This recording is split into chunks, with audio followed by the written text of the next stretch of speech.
छोटों को नमस्कार, बड़ों को प्रणाम और मेरे हम उम्र साथियों को गले मिल मेरे यार। लीजिए फिर से आ गया मैं आप लोगों के समक्ष बाबा ज्ञानचंद के माध्यम से एक ऐसी वीडियो को लेकर जिसमें आज आप सुनेंगे एक किस्सा ट्रेन का। उससे पहले आप सभी से एक सवाल, जैसा मैं हमेशा पूछता हूँ कि सहारा बनना या लेना और निर्भर होना या होने देने में क्या अंतर है?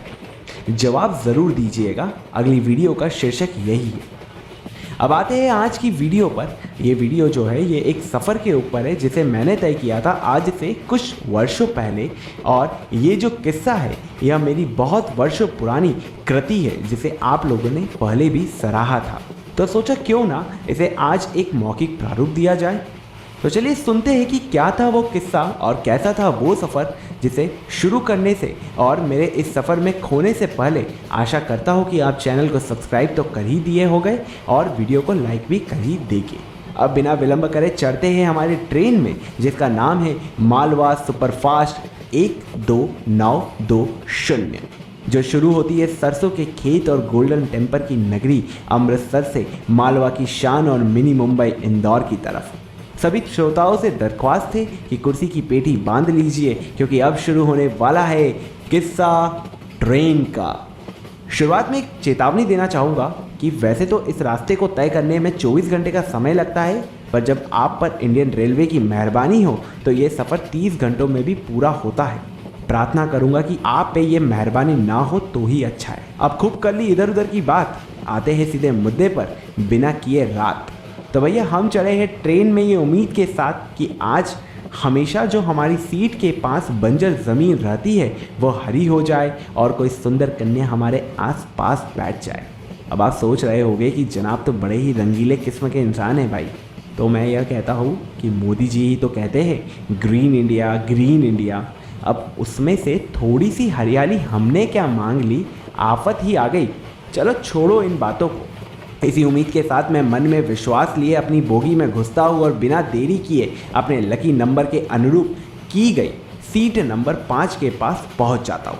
सामान कुछ ज़्यादा नहीं था, एक लैपटॉप बैग, एक मेरे दिल का टुकड़ा कैमरा, पीठ पर पहाड़ी चढ़ने वाला रक्सैक और दिल में एक धुंधली सी आशा।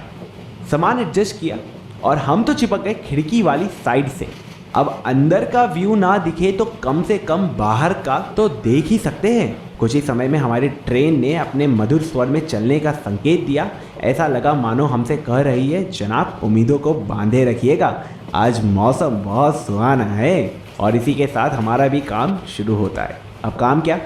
बैठे हुए हम तो ट्रेन में, तो काम क्या? तो काम था हमारा साथ वाली सीटों पर देखते रहने का कि भैया कौन होने वाला है हमारे इस सफ़र का साथी, और साथ ही ये भी कि क्या हमारी जिज्ञासा का अंत होगा या वो पूरी होती है। आप भी सोचते रहिए और नीचे कमेंट में अपनी प्रतिक्रिया देते रहिए। अब जैसे जैसे हमारी ट्रेन आगे बढ़ी साथ वाली सीटें भरती चली गई और देखते ही देखते अंबाला तक के सफ़र में बाकी की 7 सीट में से 5 सीट भर चुकी। 2 सीट पर सरदार जी थे, 2 सीटों पर एक बुजुर्ग व्यक्ति शायद अपने बेटे के साथ, और एक सीट पर मेरे जैसा नौजवान लड़का।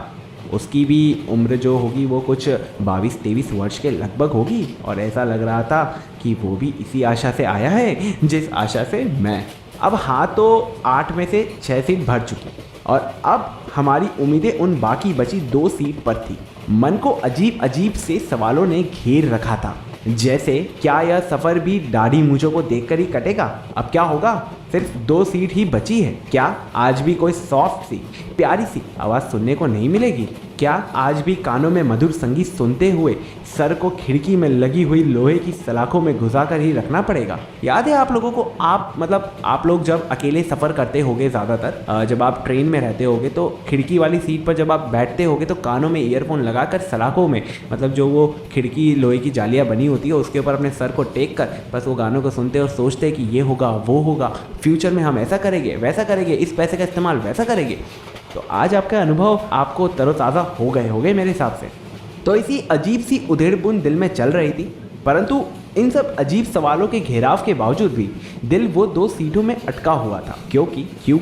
क्योंकि दिल्ली अभी दूर है मेरे भाई, और दिल्ली से बहुत उम्मीदें थी। दिल्ली दिल वालों की है, पॉल्यूशन की भी है, पर आज वो ख्याल नहीं है भाई साहब। आज तो बस उम्मीदें थी और इन्हीं उम्मीदों को लेकर हमारी ट्रेन आगे बढ़ती चली और कुछ समय के बाद एक स्टेशन पर जाकर रुकी और इसी के साथ मैंने उत्सुकता भरी नज़रों से स्टेशन का नाम पढ़ा, जहां लिखा था न्यू दिल्ली रेलवे स्टेशन आपका स्वागत करता है। जिसका नाम पढ़ते के साथ ही शरीर में एक नई ऊर्जा का संचार सा हुआ, मंद हुई मुस्कान खिल उठी, आंखें चकाचौंध हो गई और ऐसा लगा सफर दोबारा शुरू हुआ। हमारी दबी हुई उम्मीदें फिर से जागृत हुई और हम टकटकी लगाते हुए उन सीट की तरफ देखने लगे। लोगों की चहलकदमी होने लगी, ट्रेन में आवाजाही बढ़ने लगी और हम उत्सुकता भरी नज़रों से देखने ही लगे थे कि मेरे कानों में मुझे टुक टुक टुक सी आवाज़ आई और मेरे जहन में एक तस्वीर सी बनने लगी। शायद आपके भी जहन में वो तस्वीर बन ही गई होगी, पर जो मेरे जहन में बनी थी वो मैं आपको बताता हूँ। जैसे कोई 5 feet tall girl 3 inch heal पहने हुए, एंगेज का परफ्यूम लगाए और हाथ में एक हैंडबैग लिए हुए हमारी सीट की तरफ धीरे धीरे बढ़ रही है। इधर उसके पैरों की आवाज़ के साथ जैसे जैसे उसके परफ्यूम की फ्रेगनेंस तेज होती जा रही थी, वैसे वैसे हमारे चेहरे की स्माइल एक हंसी और दिल की धड़कन ट्रेन की आवाज़ में बदलते जा रही थी की। क्या हुआ, सब आज ही सुनना है आपको? आज के लिए इतना ही, आगे का किस्सा बोले तो क्लाइमैक्स अगली वीडियो में। जब तक आप सोचिए कि क्या हुआ होगा और आपकी प्रतिक्रिया हमें ज़रूर बताइए। क्या हमारी आशा निराशा में बदली होगी या आशा परिपक्व होकर पूर्ण हो गई होगी? आशा करता हूँ कि आपको बाबा ज्ञानचंद का ये वीडियो पसंद आया होगा। अगर हाँ तो भी बताइएगा, अगर ना तो भी बताइएगा। आपके सुझाव ही हमें बेहतर बनने की प्रेरणा देते हैं। मिलते हैं अगली वीडियो के साथ कुछ नया लेकर। तब तक के लिए मैं गौरव उर्फ बाबा ज्ञानचंद आप सभी से अलविदा लेता हूँ। चैनल को सब्सक्राइब, वीडियो को लाइक और शेयर करना मत भूलिएगा। सुनते रहिए, सुनाते रहिए बाबा ज्ञानचंद, क्योंकि ज्ञान की गंगा यहीं से बहती है। धन्यवाद।